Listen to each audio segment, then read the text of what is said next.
All right, and we back on the forecast.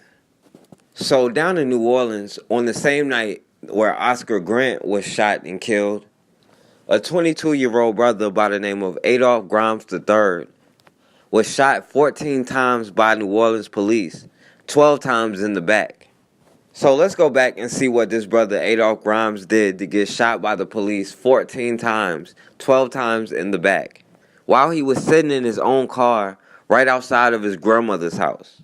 As fireworks exploded near the French Quarter on New Year's Eve, 22-year-old Adolph Grimes, or Chris as he's known to his family, just pulled up to his grandmother's New Orleans home after a 5-hour drive from Houston.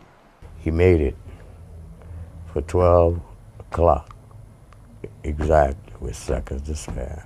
A scant 3 hours later, he lay dying on the sidewalk, a half a block from his grandmother's front door. Fireworks giving way to the hue of flashing police lights. The Orleans Parish coroner says Grimes was shot 14 times, including 12 times in the back. The violence has to stop. My child, will not be meaningless. And Grimes didn't die at the hand of common street thugs. He was shot and killed by New Orleans police officers. The family wants to know why cops descended on a young man with no police record who works for a phone company and teaches Bible study in Houston. Have the police told you anything? No. I know just as much as you know. The police department won't release the names of the officers involved or the shooting report, saying the investigation is ongoing. But Police Superintendent Warren Riley says Grimes shot at police first when plainclothes officers surrounded Grimes' car. Riley says officers are trained to fire when fired upon and fire more than one shot. The FBI is now investigating following a request from the Grimes family. We think that families should do everything they can to make sure that this investigation is as thorough and complete as possible so that they know the truth. Grimes had a gun and a legal permit to carry the weapon. Authorities also say they found a shotgun in the car's trunk. The family says that's not true, and so far police have not produced the weapon. The 22-year-old, according to family members, had just walked out the front door and was in a car waiting for his cousin when the shooting started. Grimes' relatives don't believe for a minute that he opened fire first. Collapse right here. And the family attorney believes the investigation will show rogue cops and sloppy police work. We know the FBI is going to do a full and complete investigation, and we're hoping that criminal charges be brought against all of these officers for the execution in this case. It doesn't make sense, the family says over and over. A young man who has never been arrested or in trouble with the law. A loving father with a good job. A grieving mother and father say they won't be silenced and say they are not worried about a code of silence among officers, the so-called blue wall. The wall is going to come down just like the walls of Jericho came down. So this brother Adolph Grimes had just came from Houston to his grandmother's house in New Orleans so that he could celebrate New Year's with his family.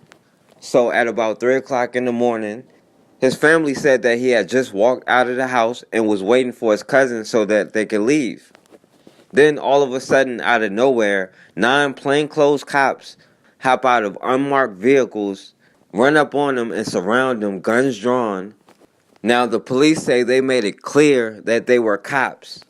But I don't know how much time they took to identify themselves because he was shot 14 times within 3 minutes of them showing up. At least 2 witnesses say they didn't identify themselves. They didn't even turn on their police lights.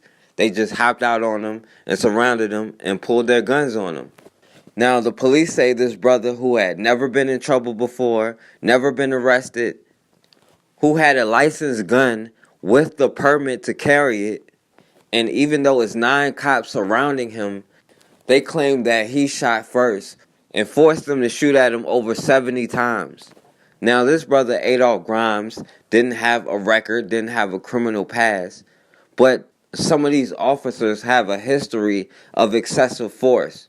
These cops have a worse record than he has, but these cops claim he was the one to open fire first.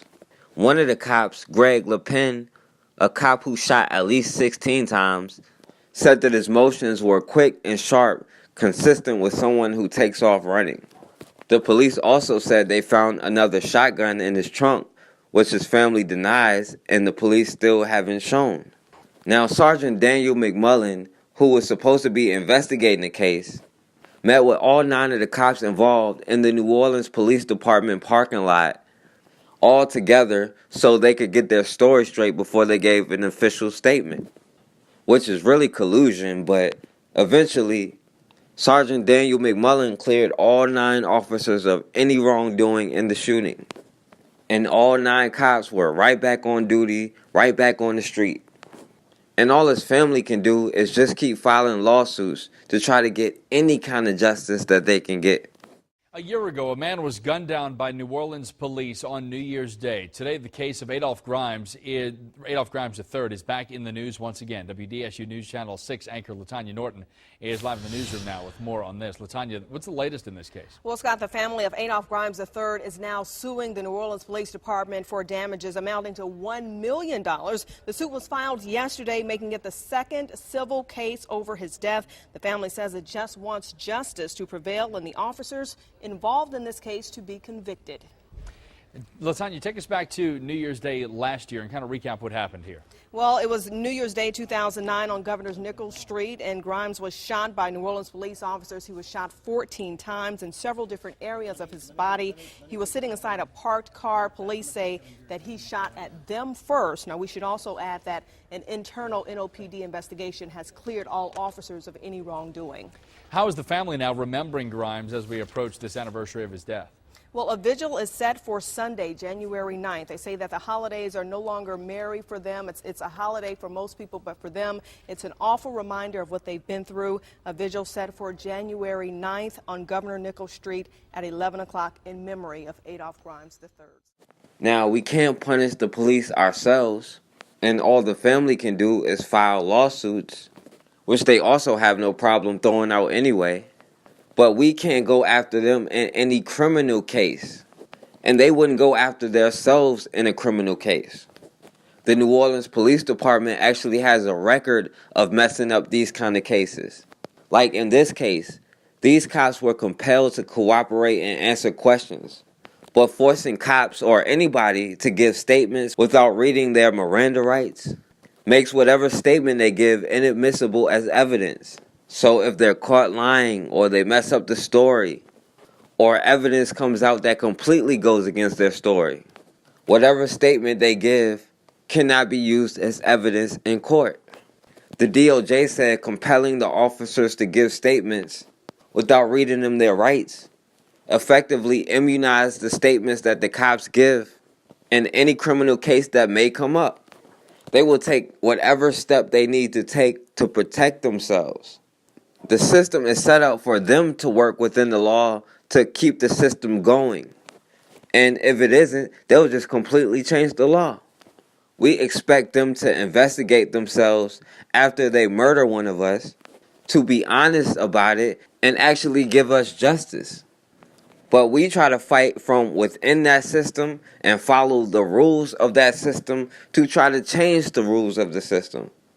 But then we are surprised after we did everything exactly their way, and then at the last minute they moved the goalposts or completely changed the law, and we are surprised about it. Do you know why a black man who is armed is automatically a threat? Because if enough of us is armed and on the same page, it'll be hard for them to come into any of our neighborhoods and do anything to any of us. If we had a means to protect ourselves, then we just might start doing that. When we talk about supporting each other and building things for each other, then we're attacked and all of a sudden we're the racists. Because when we did control our kids' minds in our own education and our own system, we were very successful.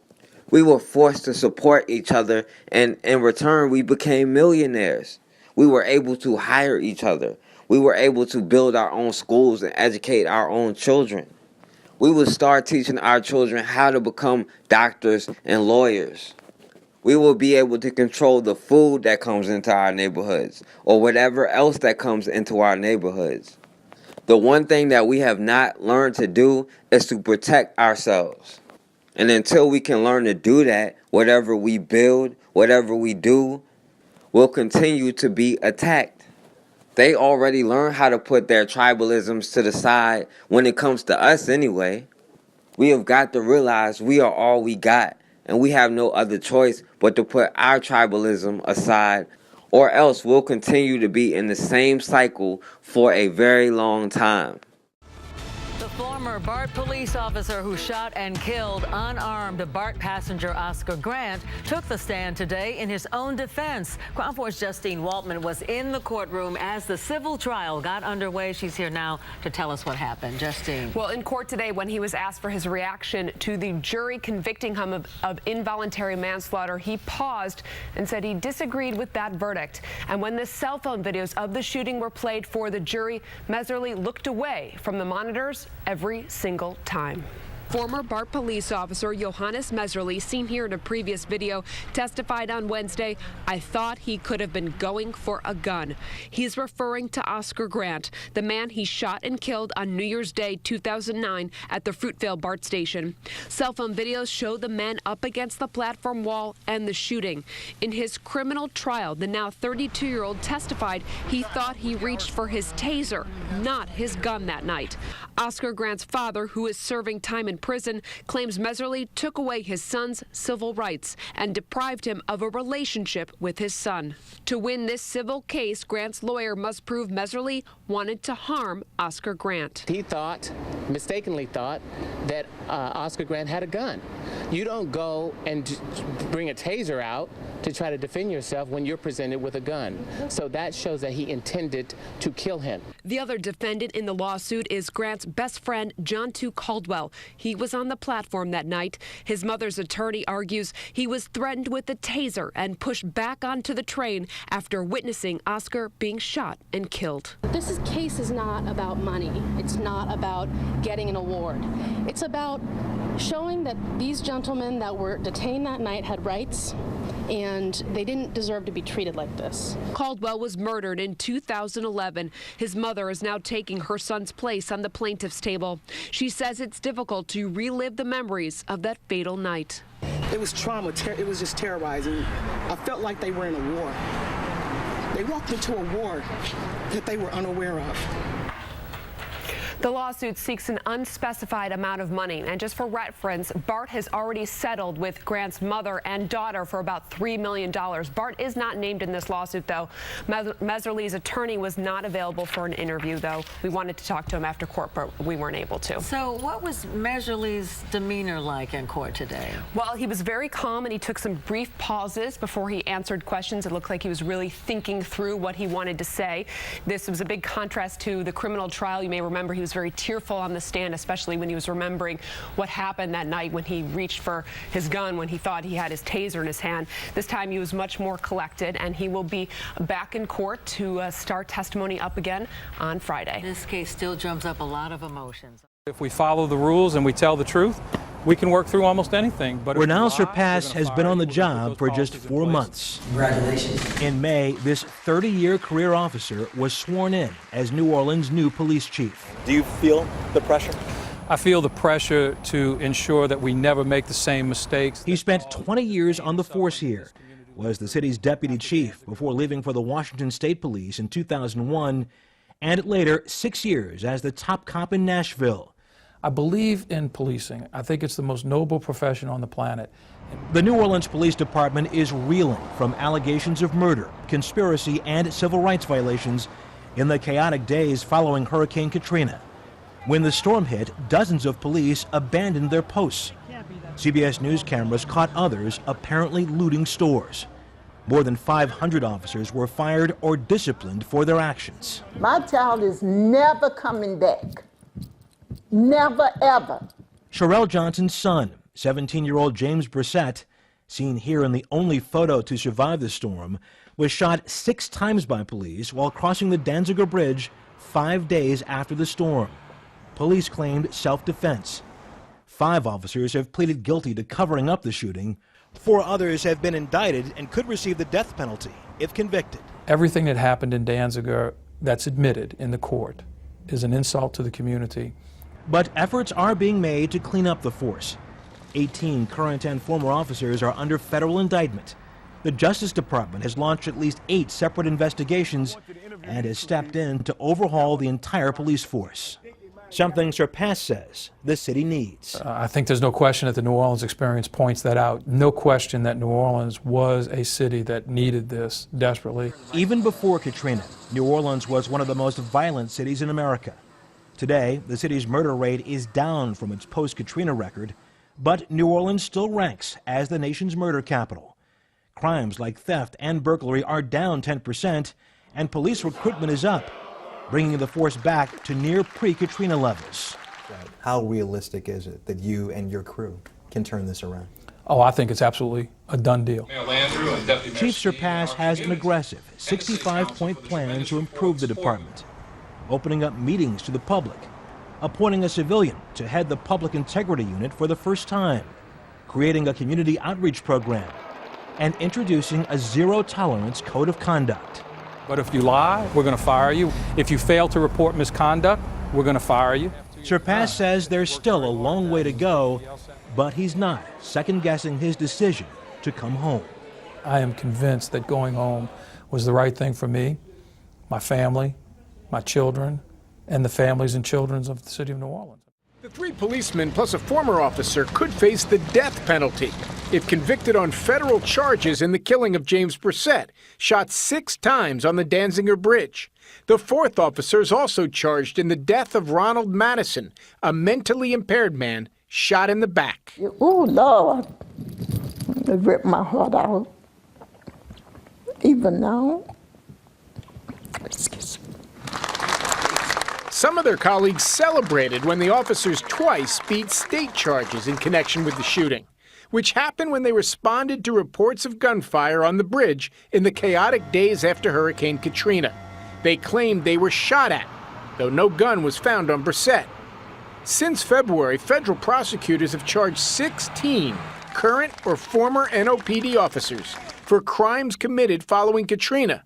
5 have already pled guilty for covering up the Brissett shooting. We're going to try to build the best police department in the country. We have a very long way to go. The mayor has asked the federal Justice Department for help cleaning up the New Orleans police, long plagued by what many see as a culture of corruption, including allegations of unconstitutional searches, racial profiling, and a failure to protect certain neighborhoods. There are now 8 federal probes underway in New Orleans, where the mother of James Brissett wants justice. You killed my child, you deserve to die too. And where an alarming number of those trusted to enforce the law stand accused of breaking it. I just feel like that's long overdue. And I feel like the situation could have been handled way better.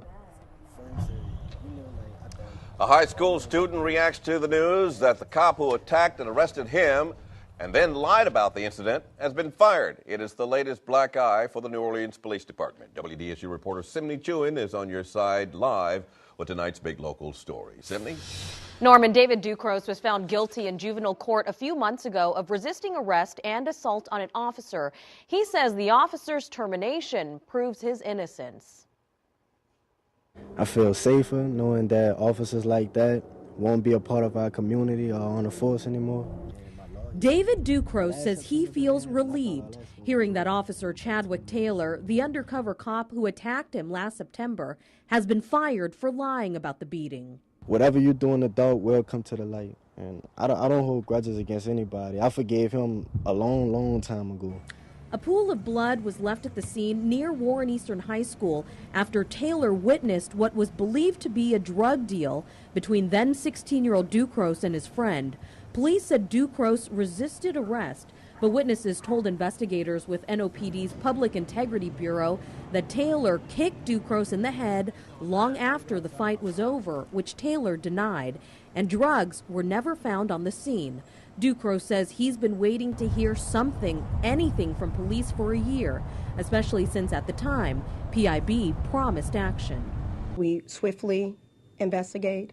Superintendent Ronald Surpass says the year-long PIB investigation is another example of how serious the department is about having zero tolerance for untruthful behavior. NOPD also found that Taylor used unauthorized force. Our investigators take their time. There were a lot of witnesses to interview. There was a lot of information to get accurate and correct. The 17-year-old senior, who is on the honor roll and a student athlete, says the incident has taught him a lesson about life's hard knocks. It made me realize one thing. You don't have to go looking for trouble, it finds you. So, I mean, now, you know, I try and be more cautious and listen to my grandma and don't go here, don't go there. While police say they hope this is another step in restoring the public's trust, Ducros says it's not going to be that easy. I think it's going to be a long time before we could trust the NOPD. I just feel like that's long overdue. And I feel like the situation could have been handled way better. Ducros' grandmother, Sheila Lewis, says she is also relieved but also frustrated because she says she hasn't been able to get any answers from police regarding the investigation. In fact, Lewis learned of the officer's dismissal when we notified her this afternoon. Surpass says PIB has a practice of notifying complainants of the outcome, but I spoke to the family moments ago and they still hadn't heard from NOPD. Norman? Meantime, Seminole Sergeant Richard Welch was also disciplined in connection with this investigation. Police say Welch was suspended for 2 days without pay for not properly supervising. I believe so. Take that road back from County Road Bar. I don't know if there's another. Let me see your hands now. Put them up. Put them up. Put your hands up or you're going to get dog bit. Put them up. No, you're not talking. Put your hands up. Roll over on your stomach. Don't put your hands down, man. Put the gun down. Drop whatever you got. Drop it. Drop it. Don't play around, man. Look at me. What's your name? Hold on. What is it? Sean? Because Sean, look at me. All right, listen. Here. Dan, don't say a word. Hey, listen to me. Sean, look at me. No, I'm not coming over there. Listen to me. Sean. Listen to me. Shh, don't talk. Sean, look at me. My name's Jeremy. Okay? You listening to me? Sean, this is what I'm going to tell you. All right? I don't want you to... No, we're not... Sean, look at me. Sean, look at me. Just look at me, okay? Pay attention to me. Don't pay attention to anybody else. Pay attention to me. Here's what I want to tell you. Nobody's coming, dude. Look at me. It's just me and him. Sean, look at me. Listen to me. Don't talk and listen. Sean, listen. I'm trying to help you, okay? Sean, please don't do this. Get up, man, please. Listen, it's over with. Okay? So here's the deal. It's not a big deal. Everybody makes mistakes. I've made mistakes. He's made mistakes. We've all made them. But listen, here's what makes the difference between a man that made a mistake and a man that's making a wrong choice. Look at me. Sean, look at me. People that make mistakes, just hold up right there. Sean, look at me. Pay attention to me. Sean, look at me. Sean, pay attention to me. All right, listen. I know that you don't have a gun. Okay? I know you don't. But what I'm trying to get you to understand is I know you don't have a gun, but I'm not trying to come in there and beat you up. I'm not trying to come in there and hurt you. I'm not. Listen, if I wanted to hurt you, I would have let that dog go. Okay? Because I don't want to hurt you. I know you don't have a gun. I know you're upset. I know you're mad about what's going on. I know you're upset. Okay? I'm not worried about that knife. I just want you to know. That's not why I'm standing over here. I'm trying to give you the chance to make this right. I know you're scared, dude. Listen, look, for me, I just stood in a pile of hornets and just got stung like 20 times. My dog just got stung 20 times. But that's okay, man. It's just jail. And then you're over with. No, I do understand. Listen to me. Listen, don't act like that because I'm not coming over there and you're not going to do anything and you and I both know that. That's all you got to do. Stand up, walk over here to me. If you don't want to go to them, you don't trust them, fine. Stand up, come right here like a man. Put down your knife, walk over here, and I'll put you in handcuffs, and I promise you, we will walk out here together. I will still treat you with respect as we leave. Just walk out here. Keep your hands up high. Did you leave the knife over there? Okay, keep walking. Keep walking. You can light that up. Boost. Plots. I'm just going to lay the dog down. Keep walking this way. Plots. That's fine. Keep walking this way. Stop right there. Turn around. Keep your hands up, up, up, up. Just like that. I gave you my word, right? All right. Put your hands behind your back. Live. He won't bite you. Live. Good job, buddy. Good boy. Leave it. He's just smelling you. All right. Can we get out of these freaking... Hey, don't walk over there, dummy. You're going to get... Let me get your phone. John, hold on. Oh, gosh. I'll put that in my pocket. Hey, look at me. You're going to be okay. Look at me. Yeah, you are. I promise you. Let me pat you down real quick. I have nothing. Okay. Yeah, did you leave the knife over there? That's my work knife. Yeah, it's like a box cutter. Yeah. All right. I have nothing. All right, cool. Let's go back to the car. Look, so far, lying to you, I ain't gonna lie to you, bud. I've got no reason. I don't know about you, but I got my ass eat up by these. I do too.